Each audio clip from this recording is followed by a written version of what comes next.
Ciao ragazzi, benvenuti in questo nuovo episodio di European Mushroom Challenge.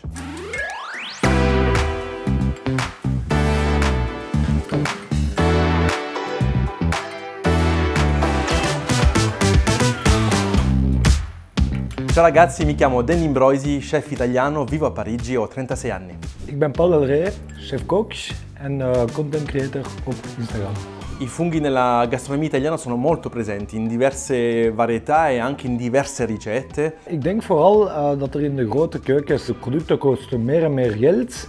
En dus ik denk dat er meer en meer met simpelere producten moet gewerkt worden. En vooral deze champignons.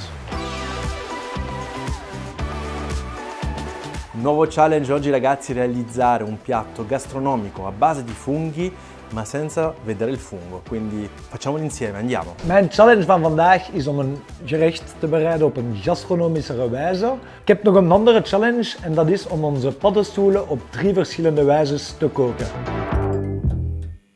Per questo challenge ho deciso di fare un uovo alla coque. Prendiamo i nostri bellissimi funghi marroni di Parigi. Allora, questa preparazione ci serve per fare la crema di funghi di Parigi che andrà nell'uovo alla coque. Prendiamo i funghi e andiamo in cottura. Piccola astuzia a casa ragazzi, il sale sempre alla fine, così la cottura dei funghi si fa perfettamente con una giusta colorazione. Allora ragazzi, adesso andiamo a fare la schiuma di arachidi. Mezzo bicchiere di latte qua, burro di arachidi, ecco qua. Questa musichina di cottura eccezionale. Adesso è arrivato il momento più tecnico della ricetta, fare le uova alla coque. Con la punta del coltello cerchiamo di incidere il nostro uovo, così. Togliamo il cappello.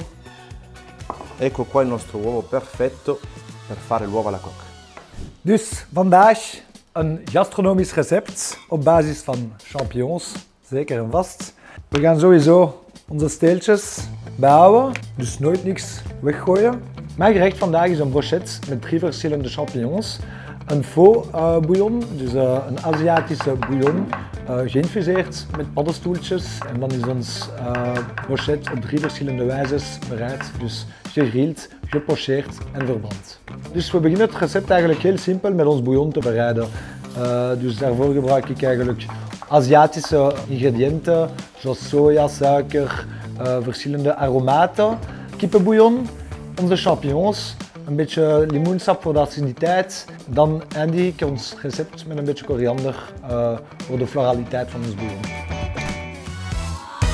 Ragazzi, adesso mixiamo la nostra crema di funghi.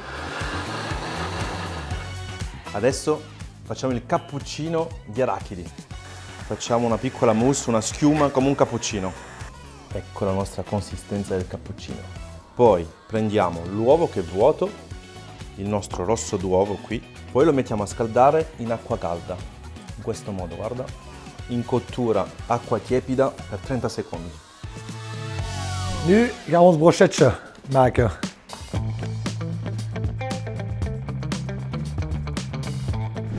Oké, dus de eerste cuisson van ons brochette.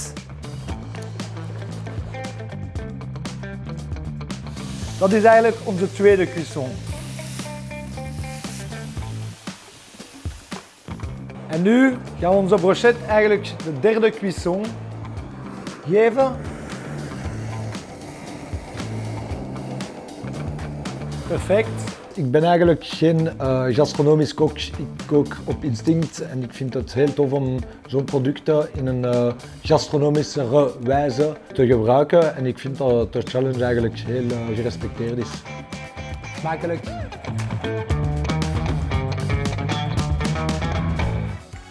Adesso aggiungiamo i pinoli tostati precedentemente che portano questo croccante al nostro uovo. Questa ricetta si iscrive in un universo gastronomico stellato perché è una ricetta che è molto elegante, molto visualmente bella da vedere e soprattutto anche gustativamente buona da assaggiare. Ecco qui le nostre uova alla coque con i funghi di Parigi.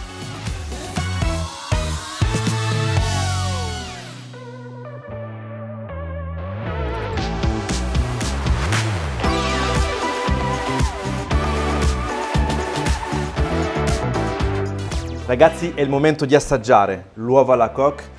Bei ricordi di quando siamo bambini, penso che molti di noi abbiamo lo stesso ricordo. E qui questa versione con i funghi e gli arachidi. Perfetto, untuoso, equilibrato, profumato. I pinoli di pane, classico ingrediente per fare il pesto da noi in Italia. La crema di funghi che porta questa untuosità al piatto e la schiumetta come un cappuccino di arachidi.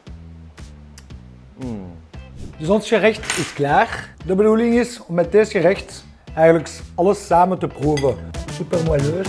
Dus als je kijkt, wat een goede mash geven eigenlijk in onze brochette. Dat past eigenlijk super goed samen. En dat gebrande smaak is eigenlijk de subtiliteit dat je op het einde verwacht. En smakelijk iedereen. Hartelijk dank voor jullie aandacht. Ik hoop dat jullie mijn recept graag hebben gezien. En ik zeg jullie tot de volgende challenge. Salutjes!